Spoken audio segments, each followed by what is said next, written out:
Ya, terima kasih sahabat keluarga muslim, Anda masih bersama kami dalam Bincang Sehat dengan tema kita hari ini, penyakit gagal ginjal, haruskah cuci darah? Nah, sebelum kita akan bertanya, haruskah cuci darah? Apakah ini salah satu alternatif pengobatan untuk gagal ginjal?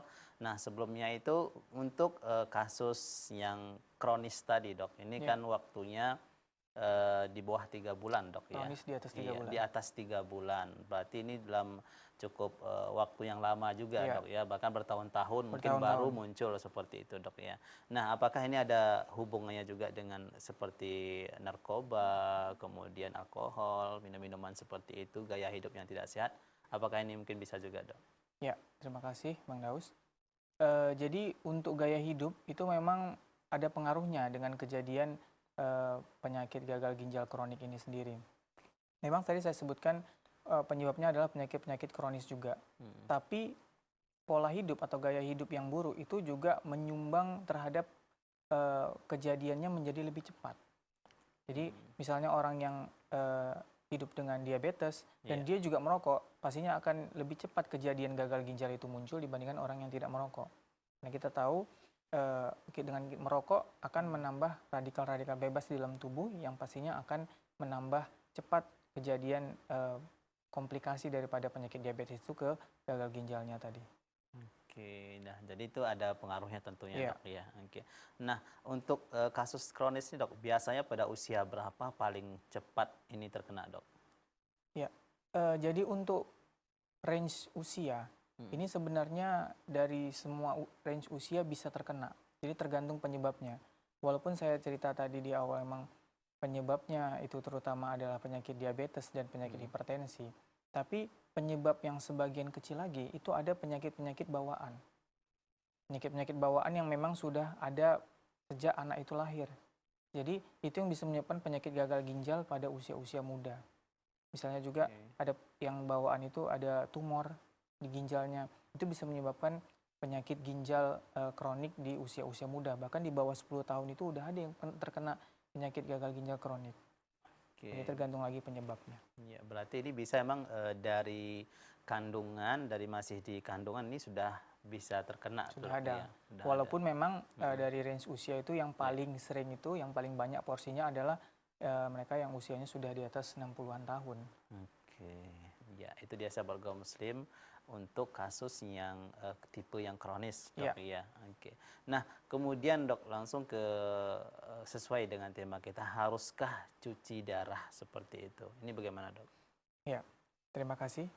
Jadi untuk harus cuci darah ini merupakan salah satu terapi dari penyakit gagal ginjal, baik yang akut maupun yang kronik. Nah, pertama saya cerita yang kronik. Kalau yang kronik ini untuk perjalanan penyakitnya eh, ada derajat-derajatnya, ada grade-grade-nya, stage-nya ya. Jadi penyakit gagal ginjal kronik ini kita bagi menjadi 5 stage. Stage 1 sampai stage 5. Dari mulai stage 1 sampai stage 4 itu pasiennya tidak membutuhkan hemodialisa atau cuci darah. Cuci darah. Jadi yang indikasi dilakukan cuci darah adalah gagal ginjal kronik yang sudah mencapai tahapan atau stage 5. Bagaimana kita membedakan stage 1 sampai stage 5-nya? Tentunya dibutuhkan pemeriksaan penunjang lainnya. Terutama di sini adalah pemeriksaan darah. Yang diperiksa dari situ adalah kadar urium dan kreatininnya. Terutama nanti kita lihat kadar laju filtrasi glomerulusnya itu berapa kadarnya. Nah, di situ nanti di stratifikasi menjadi grade-grade gagal ginjal tersebut. Kalau untuk yang gagal ginjal akut, ini tergantung apakah ada faktor-faktor yang menyebabkan keadaan yang gawat darurat. Itu baru dilakukan tindakan hemodialisa. Seperti misalnya karena ginjalnya tadi tidak mampu melakukan fungsinya, maka salah satu fungsi ginjal tadi adalah menjaga pH dan elektrolit dalam tubuh. Terjadi kelainan, pH-nya menjadi sangat asam dan elektrolitnya terutama kaliumnya menjadi sangat tinggi, tidak bisa dibuang oleh ginjal. Ini membutuhkan terapi hemodialisa segera. Jika tidak akan berakibat fatal. Ya, seperti misalnya yang lain lagi selain daripada gangguan elektrolit dan asam basa, ginjal tidak mampu membuang cairan sehingga terjadi penumpukan cairan dan cairan akan menumpuk di organ-organ penting, misalnya di parunya. Ini akan terjadi udem paru. Udem paru itu cairan akan menumpuk sehingga membanjiri paru, sehingga pasiennya akan dalam keadaan kesulitan untuk bernafas. Ini keadaan yang gawat. Jadi keadaan-keadaan ini kalau terjadi pada keadaan gagal ginjal akut, maka juga harus dilakukan terapi hemodialisa. Oke.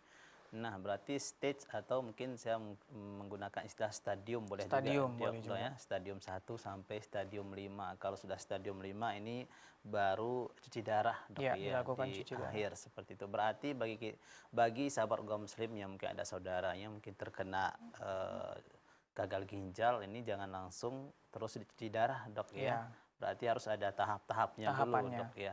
Nah, sebelum sampai ke stadium 5 itu tentunya ada gejala-gejala atau tanda-tandanya ini sudah masuk ke stadium 5 seperti itu, Dok, ya. Ya. Nah, dari stadium 1 sampai stadium 5 itu apa saja gejalanya biasanya, Dok? Ya. Terima kasih. Jadi dari awal tadi mungkin sudah kita singgung sedikit. Bahkan di stadium-stadium awal itu gagal ginjal kronik ini dia bahkan ada yang tidak bergejala sama sekali.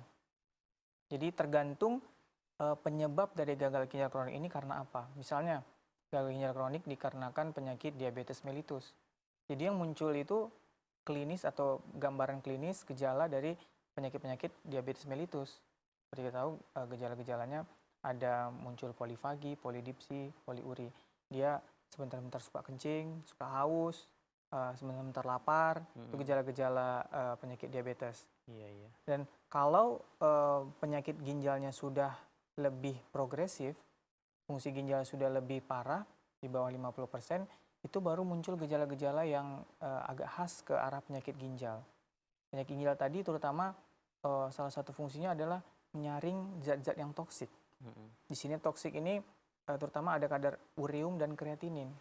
Jadi ureum ini sisa metabolisme dari zat-zat protein. Dan kreatinin ini sisa metabolisme dari otot kita. Nah, ureum sendiri tadi itu terutama yang kalau dia tidak dikeluarkan lewat ginjal itu akan toksik, bisa kemana-mana. Tadi muncul gejalanya ke otak, bahkan bisa dia penurunan kesadaran, bisa ke kulit, dia jadi gatal-gatal dan kulitnya itu khas seperti ada bintik-bintik yang berkilauan gitu. Dan mual muntah, gejala-gejala seperti itu yang sudah khas ke penyakit gagal ginjal kronis. Begitu. Jadi sebelum terjadi stage-nya makin parah, jadi kita harus monitoring atau menjaga penyakit-penyakit yang melatar belakanginya, harus dikontrol. Misalnya dia disebabkan oleh karena diabetesnya harus dijaga kadar gula darahnya dalam batas-batas yang menjadi batas normalnya tadi. Atau hipertensi juga harus dijaga. Ya, jadi patokannya biasanya di bawah 130 per 85 atau per 90. Nah, biasanya, Dok, untuk orang penderita DM tadi, diabetes, Dok, ya? Diabetes sama hipertensi itu berapa lama, Dok, kalau tidak sembuh-sembuh, misalnya ya kurang perawatan, kurang peduli dengan penyakitnya itu, ini akan muncul berimbas kepada gagal ginjal. Itu berapa lama biasanya, Dok? Ya, ini memang bervariasi. Semua orang berbeda-beda tergantung tingkat kepatuhannya dalam mengkontrol penyakit-penyakit seperti tadi. Tapi kalau misalnya dia tidak memperdulikan penyakit-penyakit yang dia punya tadi, seperti misalnya DM atau penyakit hipertensi, biasanya itu di bawah 5 tahun sudah akan muncul gejala-gejala komplikasi ke ginjal. Tapi kalau pasien yang patuh menjalani pengobatannya dan mengontrol kadar gula darah ataupun tekanan darah, itu bahkan ada yang di atas 10 tahun belum muncul gagal ginjalnya. Jadi sangat tergantung dari pola kepatuhan pasien dalam menjaga penyakit-penyakit yang dia derita. Oke, nah ada 3 tadi, Dok, ya, ini sangat bisa ya berkomplikasi ke gagal ginjal seperti DM, hipertensi, dan asam urat tadi salah satunya, Dok, ya. Oke. Nah, kemudian, Dok, kembali lagi ke masalah cuci darah tadi.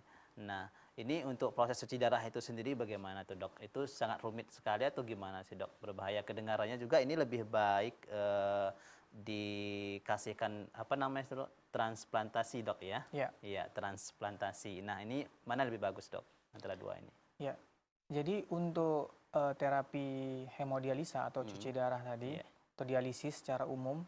Eh, ini kita indikasikan kalau pasien-pasien yang gagal ginjal kronis itu untuk yang tahap akhir. Oke. Untuk tahap akhir itu sudah tidak ada lagi pengobatan-pengobatan yang untuk terapi definitifnya kecuali terapi dialisis tadi. Jadi terapi dialisis ini kita bagi menjadi dua. Ada yang hemodialisis dan ada yang dengan transplantasi.